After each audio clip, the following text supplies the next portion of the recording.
Evangelho de Mateus, capítulo 21, versículo 28, amém? Em reverência à palavra, todos tiveram.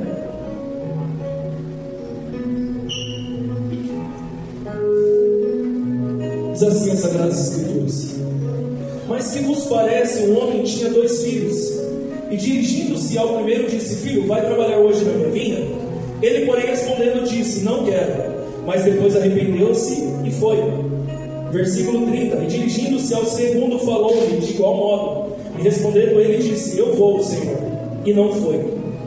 Qual dos 2 fez a vontade do Pai? Disseram-lhes eles: O primeiro. Disse Jesus: Em verdade vos digo que os publicanos e as meretrizes entraram adiante de vós no reino de Deus. Feche seus olhos.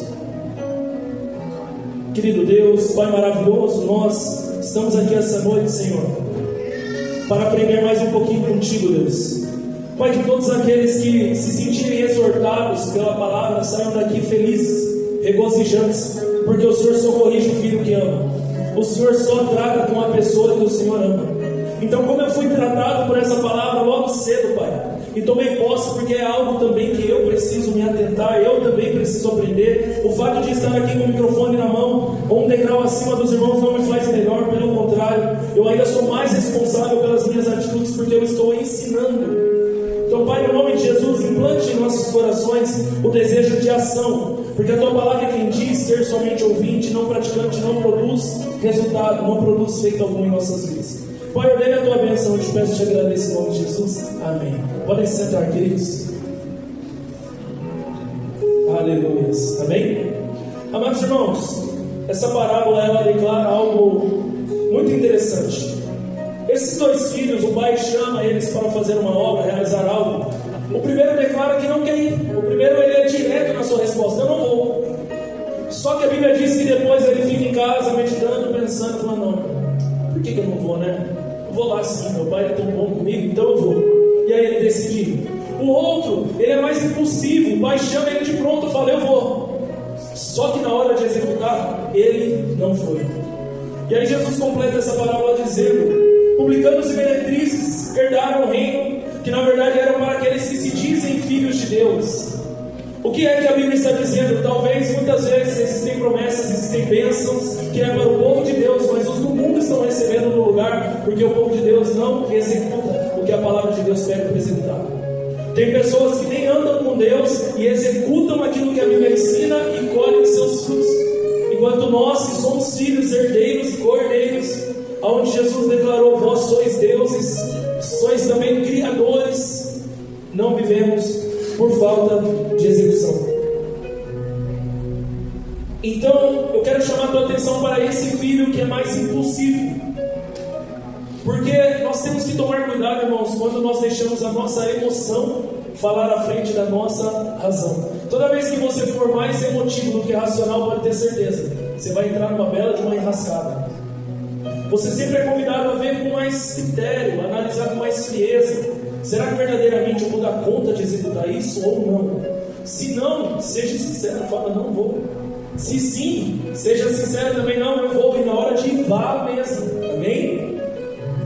Lucas 14, 28 vai contar para nós uma história muito interessante, através da boca do nosso querido Mestre Jesus também. Pois qual de vós, querendo edificar uma torre, não se assenta primeiro a fazer as contas dos gastos, para ver se tem com o que acabar? Obras inacabadas, irmãos, são vergonhosas para nós.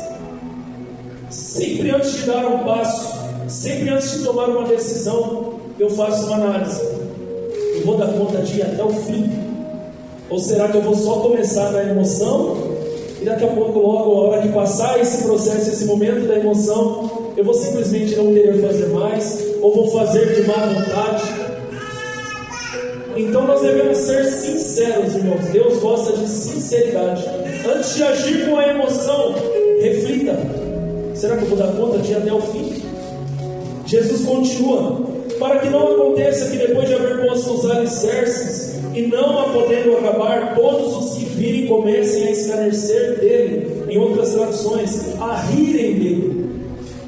Quantas vezes, irmãos, eu caí nesse erro, nesse engano, de numa emoção, numa explosão, num entusiasmo, falar: eu vou fazer isso, eu vou fazer aquilo, eu vou fazer aquilo outro, e depois não fazer nada.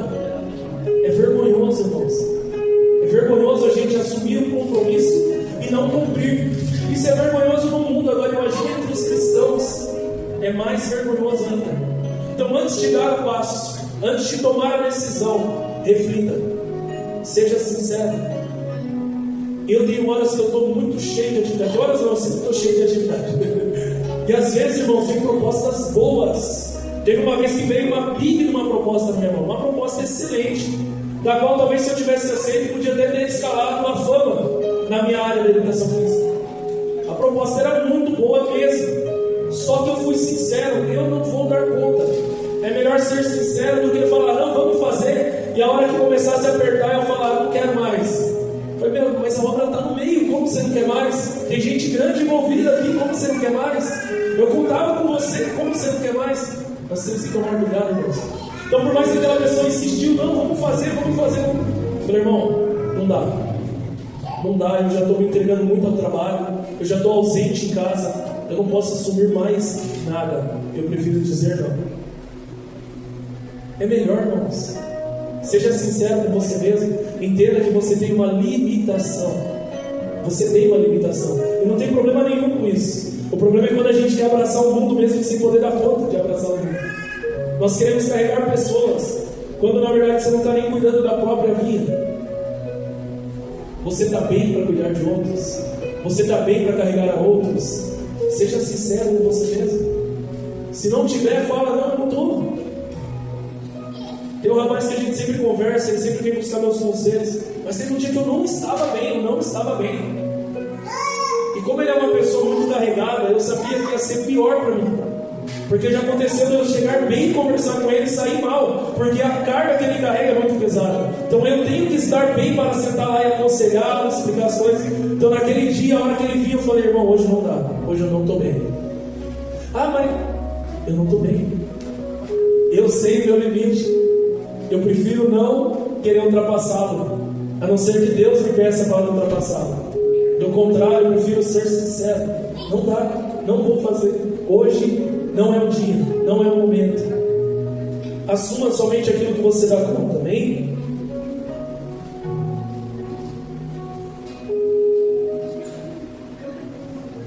Tem uma passagem que mexe muito comigo, que é do apóstolo Pedro. Eu tenho certeza que o erro que o apóstolo Pedro cometeu, todo crente já cometeu. Quem é que já prometeu algo para Deus e não cumpriu? Acho que todo crente, né? Todo crente já declarou umas promessas e não cumpriu. E olha o que a Bíblia diz no Evangelho de Lucas, capítulo 22, versículo 31. Disse também o Senhor: Simão, Simão, eis que Satanás vos pediu para vos ir andar como trigo, mas eu roguei por ti, para que a tua fé não desfaleça. Ou seja, Jesus estava querendo privar Pedro de algo.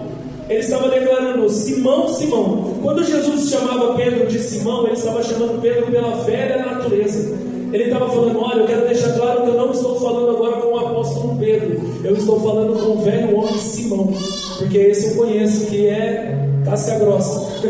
Então quando Jesus chama Pedro de Simão, pode ter certeza que era o momento de Pedro se atentar. Deus estava querendo privar ele de algo, de uma enrascada, de um problema, de uma situação onde seria muito difícil para ele. E Jesus estava falando: Simão, Simão, Satanás está na presença de Deus pedindo para peneirar a tua vida. Mas Jesus estava dizendo: mas eu tenho medo, eu tenho temor daquilo que você vai fazer. Eu estou orando para que a tua fé não se desfaleça no momento da prova. Eu estou orando para que você não enfraqueça no momento da luta, no momento da angústia. Eu estou orando para que você não se desvie, não saia dos meus caminhos escandalizado por não ter uma inteligência emocional. Eu estou orando por ti, Simão, para que a tua fé não se desfaleça. E essa parte me pega, irmãos. Quando te converteres, fortaleça seus irmãos. Como assim, Jesus, quando te converteres? Quando eu vi essa passagem, eu fiquei, olha, irmão, sinceramente, comecei a me perguntar: será que eu já sou convertido? Porque Jesus estava falando aqui, não era com qualquer um, irmãos, ele estava falando com o seu amigo mais íntimo. Se Pedro ainda não tinha se convertido depois de andar 3 anos com Cristo, quanto mais os outros. Pedro era o mais íntimo de todos os 12. Tinha um círculo de 3 de intimidade. Dentro desse círculo de 3, Pedro era o mais próximo de Cristo. E Jesus olhou para ele nos seus olhos e falou: quando você se converter, Pedro, fortaleça seus irmãos. Essas palavras soaram muito pesadas. Jesus estava declarando: Pedro, você não está pronto. Você não está pronto para o que está por vir. Mas Pedro não se atentou às palavras de Cristo. Pedro colocou a emoção à frente da razão. Olha o que o apóstolo Pedro diz no versículo 33 do Evangelho de Lucas 22. E ele me disse: Senhor, estou pronto a ir contigo até a prisão e a morte.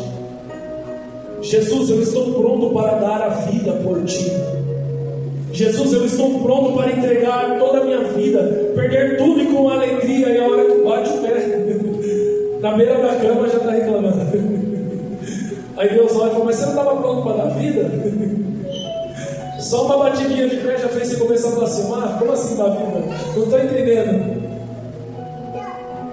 Jesus, eu estou pronto, pode me chamar, Jesus. Eis-me aqui, eu vou. Vamos, Jesus, vamos junto. Bora, Jesus. Conta comigo, Jesus. Eu estou pronto, eu vou para a prisão com você, eu tomo a chicotada com o Senhor, eu vou para a cruz com o Senhor. Vamos, Jesus, eu estou pronto. Vamos, Jesus, eu quero fazer a obra. Vamos, Jesus, eu estou motivado. Avante, pois, e sem parar, Jesus, vamos.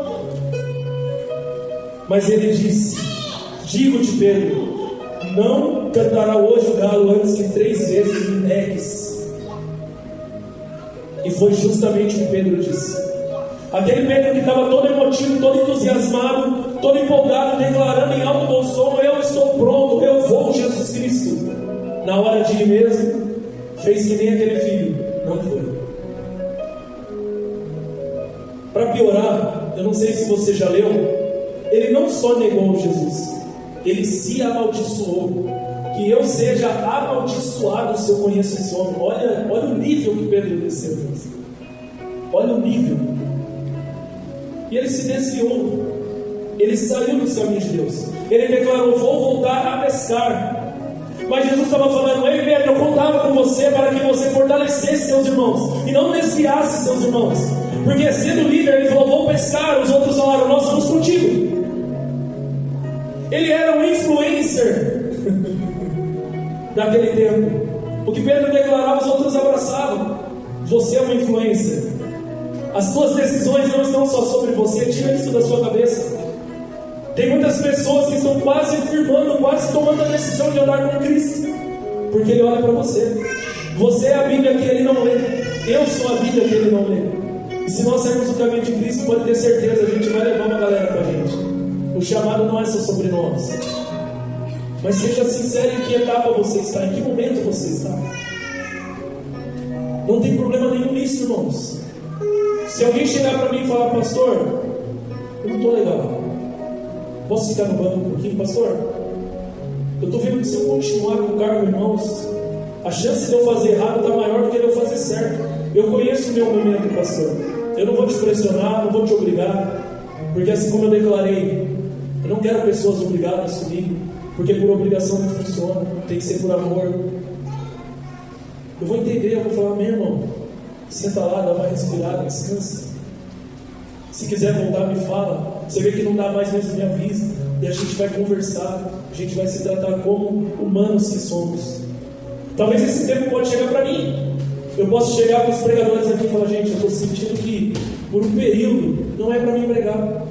E vocês podem ter certeza, eu serei sincero com vocês, porque eu não tenho vergonha nenhuma de reconhecer as minhas fraquezas, porque o poder dele se aperfeiçoa aí. Agora, o dia que eu me achar bom demais é o dia que ele me arrebenta. É o dia que ele quebra minhas pernas. O dia que eu não tiver mais humildade de reconhecer que sou fraco, sou falho, sou pecador, é aí que eu vou ter problema. Seja sincero consigo mesmo. Não se maltrate tanto. Não se cobre tanto. Houve um período da minha vida que eu fui preso em um pecado. E todas as vezes que eu caía nesse pecado, eu me cobrava muito. Me cobrava, irmãos, me cobrava demais. E aí Deus tirou esse peso do meu coração. Ele falou: filho, a conta já está paga. Porque você está deixando uma conta que já está paga tirar o teu sonho, tirar o seu sossego. E aí eu entendi que eu estava colocando toda a energia em não pecar, e aí que estava errado. Era para me colocar toda a energia no reino de Deus. Quando eu parei de colocar energia, não posso pecar, e coloquei a energia, preciso orar, preciso ler a Bíblia, preciso pregar o Evangelho, automaticamente nem sobra tempo para lembrar do pecado. Coloca a tua energia nas coisas de Deus e o pecado vai perder força na tua vida. Porque a conta já está paga. Não deixe essas coisas tirar seu sono, seu sossego. Não fique se maltratando. Havia pessoas que achavam que quando elas cometiam pecado, elas tinham que tirar as vestes, pegar o chicote e se machucar, se maltratar. Não. Já tem alguém que levou chicotadas por você. Já tem alguém que sangrou por nós, irmãos. Já tem alguém que pagou o preço por nós. Isso quer dizer que a gente pode se lançar no pecado? Pelo contrário, a gente tem que se lançar na obra de Deus em gratidão ao que Ele fez. Se você mover-se de gratidão, você não vai encontrar alegria mais no pecado. Não tem como eu ter alegria no pecado, porque eu sei que o pecado faz separação entre eu e meu Deus querido, meu Deus amado, meu tão amado amigo Espírito Santo, que me aconselha, me guia. Porque a cada queda, irmãos, para se levantar e voltar onde eu estava, olha, levava tempo, levava muito tempo. Então é melhor colocar toda a tua energia no reino. Coloca a tua energia no reino. O Senhor precisa de você, o Senhor conta com você, o Senhor conta comigo também. Mas no nosso tempo, no nosso limite, no nosso preparo, no nosso processo, há um tempo determinado para todas as coisas. Há um tempo determinado para se cumprir todo o propósito. Há um tempo. Eclesiastes 5:1. Já estou encerrando, irmãos.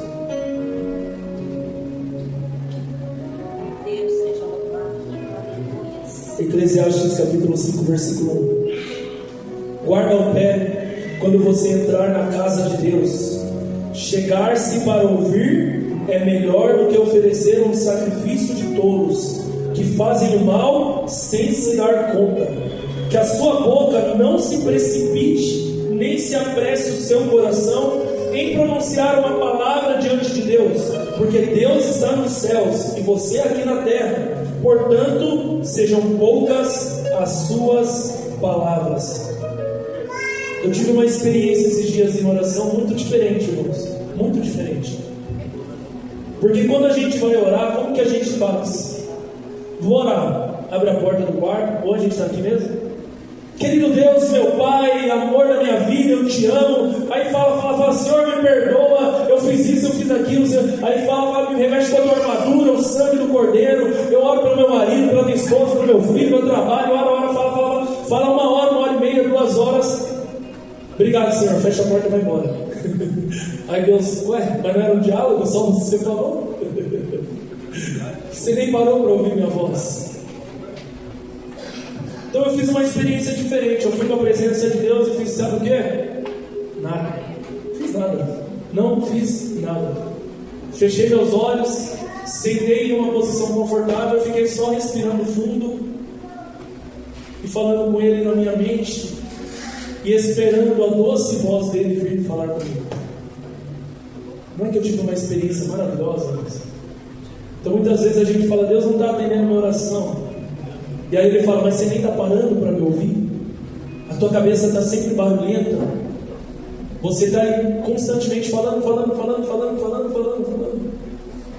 Eu estou esperando você terminar de falar, porque eu sou um cavalheiro. Mas eu também quero falar. Faz essa experiência. Feche seus olhos. Fica numa posição confortável. Respira fundo. Crie uma certeza no coração de que o Pai está ali com você. E deixa Ele falar. E depois Ele vai te guiar pela Escritura. Vai para cá, vai para lá. Olha, era isso, era aquilo. Você vai ter uma experiência diferente com o Senhor. Porque Ele está falando, cuidado com muito falar, sejam poucas as suas palavras. Porque das muitas preocupações vêm os sonhos, e do muito falar as palavras tolas. Versículo 4. Quando você fizer algum voto a Deus, não demore a cumpri-lo, pois Ele não se agrada de tolos. Cumpra o voto que você faz. Melhor é não fazer voto do que fazer e não cumprir. Não consinta que a sua boca o leve a pecar, nem diga ao mensageiro de Deus que foi descuido. Por que fazer com que Deus fique irado por causa do que você disse? E deixar que Ele destrua o que você fez? Porque como na multidão dos sonhos há vaidade, assim também nas muitas palavras. Portanto, tema a Deus. Amém, amados? Fiquei pensando, imagina se Isaías falasse com emoção, no capítulo 6, Deus falando: a quem enviarei? A Isaías: eis-me aqui, Senhor, envia-me. Então vai, Isaías. Aí Deus fala: Isaías, lembra que você falou que você ia? É agora. Aí Isaías fala: sabe o que é, Senhor? Então, é que quebrou o carro. Sabe o que é, Senhor? É que eu e minha mulher não estamos muito bem. Sabe o que é, Senhor? A criança ficou doente, então agora não vai dar. Não vai ter como eu ir, não. Imagina Maria: eis aqui a serva do Senhor, faça-se em mim segundo a tua palavra. Aí quando José colocou ela na parede, ela falou: sabe o que é, Senhor? Então, é que eu vou perder meu noivo, então eu não vou, não. O relacionamento que eu tenho na terra é mais importante do que o relacionamento que eu tenho contigo. Então não vai dar para ir, não, Senhor. Deixa quieto esse negócio aí. Escolhe outra mulher, Senhor. Eu não sou aquela que você procurava. Vamos encerrar com Mateus 5,33. Vocês também ouviram o que foi dito aos antigos: não faça juramento falso, mas cumpra rigorosamente para com o Senhor o que você jurou. Aí Jesus vai além: eu, porém, lhes digo, não jurem de modo nenhum. Então os outros falavam: se jurar tem que cumprir. Jesus falou assim: eu, porém, vos digo, nem jure. Não faça isso com você mesmo. Não jure nada, não prometa nada. Versículo 37: que a palavra de vocês seja sim, sim, não, não. O que passar disto vem do maligno. Amém? O primeiro a apanhar dessa palavra fui eu, tá, irmãos? Não foi vocês, não. Então o pastor levou a chicotada primeiro, para depois trazer o chicote de vocês. Aleluia. Mas o Senhor corrige porque Ele ama, amém? Seja sincero com você mesmo. Não se faça mal. Deixa Deus cuidar de você. E confie no processo dele. Aplaudam a Jesus.